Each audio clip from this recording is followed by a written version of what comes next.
Hello, everyone. Welcome to the Testing Psychologist podcast, the podcast where we talk all about the business and practice of psychological and neuropsychological assessment. I'm your host, Dr. Jeremy Sharp, licensed psychologist, group practice owner, and private practice coach. This podcast is brought to you by PAR. The Brief 2 is the gold standard rating scale for measuring executive function. A new score report, updated interpretive report, and series of 10 interventions handouts are now available on PAR iConnect. Learn more at parinc.com/brief2. That's BRIEF and the number 2. Hey, everyone. Welcome back to another episode in the year-end review series for 2022. This is a short series where we're talking about a variety of topics quickly and succinctly to let you touch in and reflect on the past year and hopefully make some plans for the following year. So today's episode is focusing on your clientele. Did you see who you wanted to see? Are there any tweaks you would like to make to your caseload? Stay tuned.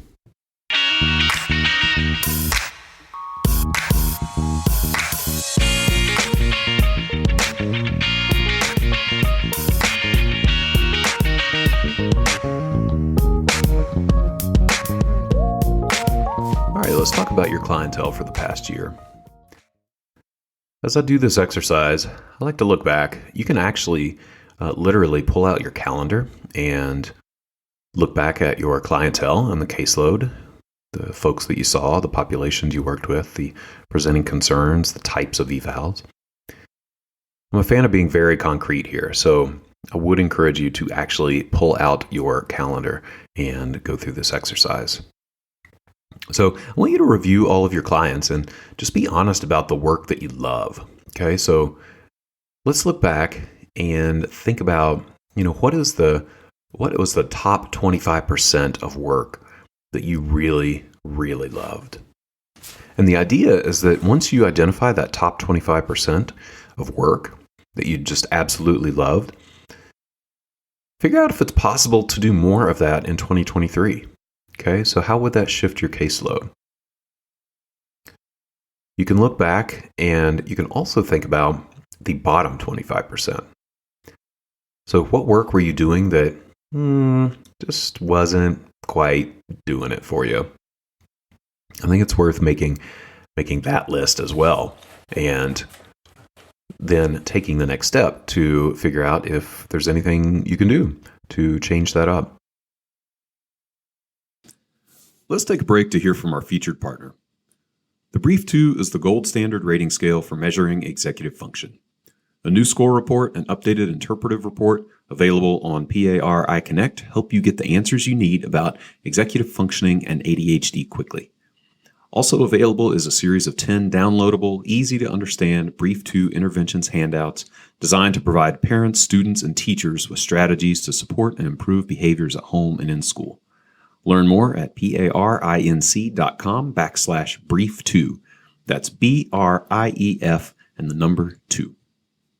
All right, let's get back to the podcast. So we all know that shifting our schedules can be quite a slow process. That phrase, turning the Titanic, certainly comes into play here. And so that's why we're doing this here at the end of the year, because it might take 3 to 6 months for some of us to actually shift our schedules. Okay, I'm not asking that you cancel any clients that you already have booked, although you could if you wanted to go that route, of course. But if you would like to keep the folks on your books that you want to keep on your books, or rather, you want to keep folks on your books even though you might not want to see them, that's fine. But that's why we're thinking now, what can you do right now to start making those changes to where you are dropping the bottom 25% of your work and increasing, or doing more of the top 25%? Does that mean you need to drop one of those contracts that doesn't pay as well? Do you need to add a contract that is paying really well? Do you need to reach out to certain referral sources to reinforce and let them know that you have more desire to work with their clients? Do you need to shift your schedule so that you can open up more spots for the clients that you want to see? So you get the idea. The idea is just to be deliberate and think about what you would like to look different next year and take some steps. Again, walk it backward and take some steps to actually make that happen. I do want to acknowledge as well that whenever we give anything up, there can typically be a grieving process. So a lot of us might feel guilty, might feel like we're turning people away, we're not providing service to the folks we want to. If you have any of those thoughts, it's totally normal. Totally normal. And as a clinician, you are likely doing your best work when you enjoy the work that you're doing. And you might look at it on the flip side, which is that it's kind of unfair to do work that you don't enjoy. It's unfair to the client, and you're just not doing your best work. So it's totally okay to hone in and see the folks you want to see. I recognize that there may be some nuances, of course, with income, and you may not be able to just drop a certain referral source and things like that. But again, the intent is just to get you thinking about this process and making any change at all that would allow you to move more in the direction of seeing the folks that you want to see, hitting that top 25%. All right, y'all. Thank you so much for tuning into this episode. Always grateful to have you here.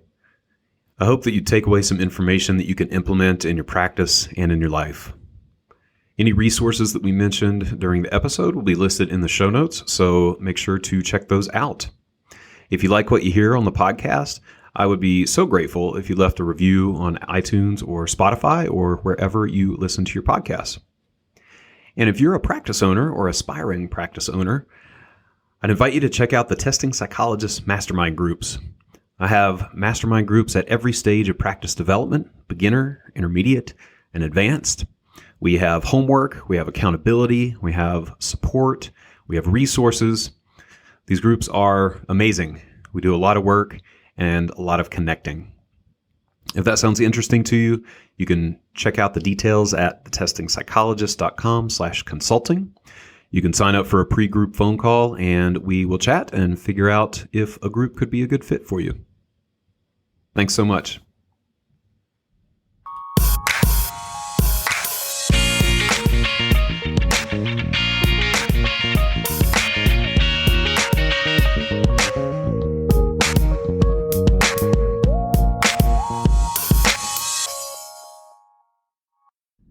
The information contained in this podcast and on the Testing Psychologist website are intended for informational and educational purposes only. Nothing in this podcast or on the website is intended to be a substitute for professional psychological, psychiatric, or medical advice, diagnosis, or treatment. Please note that no doctor-patient relationship is formed here, and similarly, no supervisory or consultative relationship is formed between the host or guests of this podcast and listeners of this podcast. If you need the qualified advice of any mental health practitioner or medical provider, please seek one in your area. Similarly, if you need supervision on clinical matters, please find a supervisor with an expertise that fits your needs.